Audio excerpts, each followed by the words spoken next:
So this is one you might recognize. It's a kind of a reggae take by a band out of LA.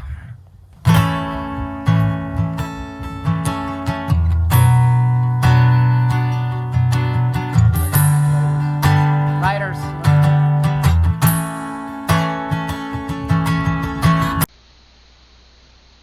Before we get into more of that, we should probably talk about technology. My name is Brett Young, and SmartMUD.io is our entry into the AEC Hackathon version 1.1. Here to tell us more about the problem we're trying to solve is Taylor Cupp.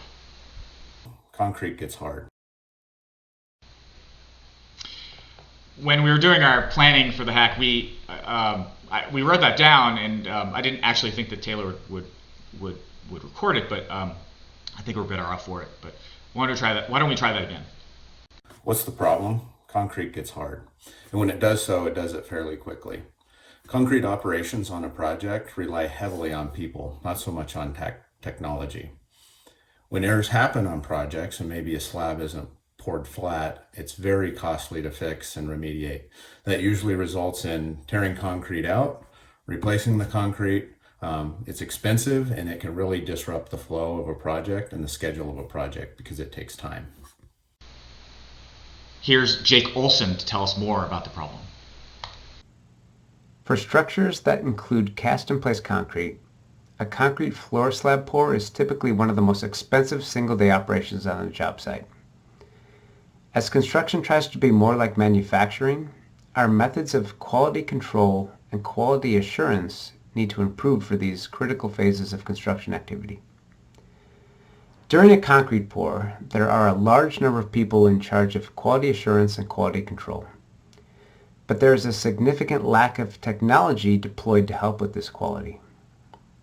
Compare this to a modern factory environment with statistical process control in place.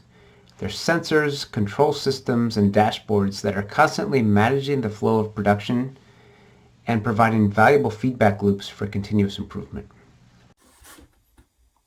The concrete industry is nearly $50 billion in the United States. The problem that we're trying to solve here in ensuring that floors are flat and speeding up the measuring process on getting flat floors would have a huge impact across the industry, not only on Mortenson, but the industry as a whole. Here's Travis Voss to tell us about laser scanning. Yeah, hi, I'm Travis Voss. For this AEC Hackathon, I'm with the SmartMUD.io team. Just wanted to talk a minute about the scanner we used here. We use Hell Mechanical Scanner. We've had this for almost 2 years. It is a Faro Focus F70.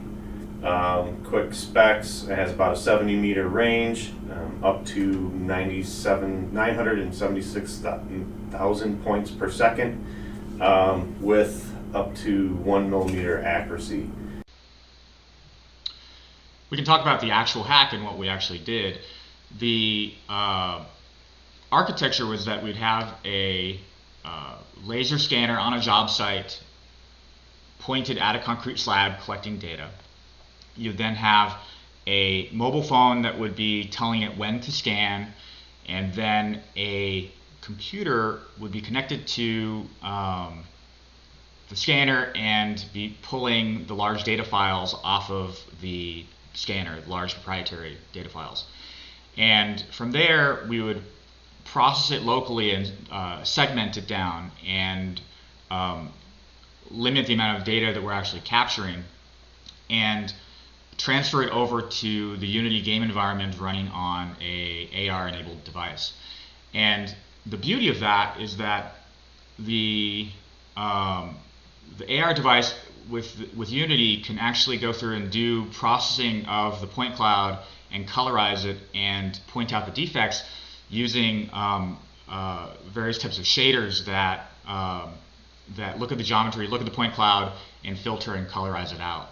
And that's very different from how we're currently manipulating point clouds, because normally you have a computer, large computer kind of grinding through all the data, and what we've actually done is we created custom code running on top of Unity that is GPU powered rather than being desktop bound, and that's really cool. You know, GPUs run Bitcoin, and they're very, very powerful. And moving to that paradigm is better architecture, we think, for being able to give you real-time data.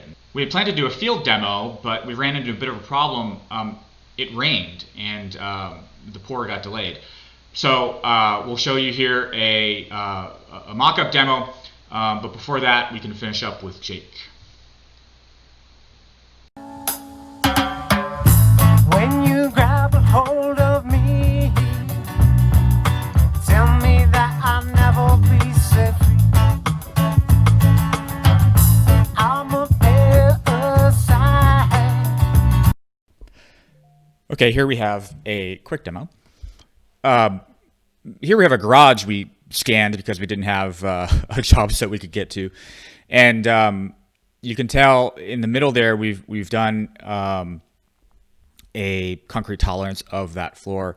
We actually dumped a bag of sand there in the middle to give us a defect to go and look at, and right now we're changing the shader to show how we can dynamically adjust the point cloud and do real-time analysis. So we have a gradient being applied to all the points in the point cloud. Again, we're within Unity, and Unity does not natively have point cloud support, so that has been added here. And then hopping over to a AR demo, you remove the background and look at a ground anchor that we've placed on the ground, and the camera will follow through and follow around according to the anchor. And the data, again, is not being collected by the camera, but being collected by the laser scanner and merely being displayed within the AR environment. And but the data is being interpreted and analyzed by the GPU using a shader.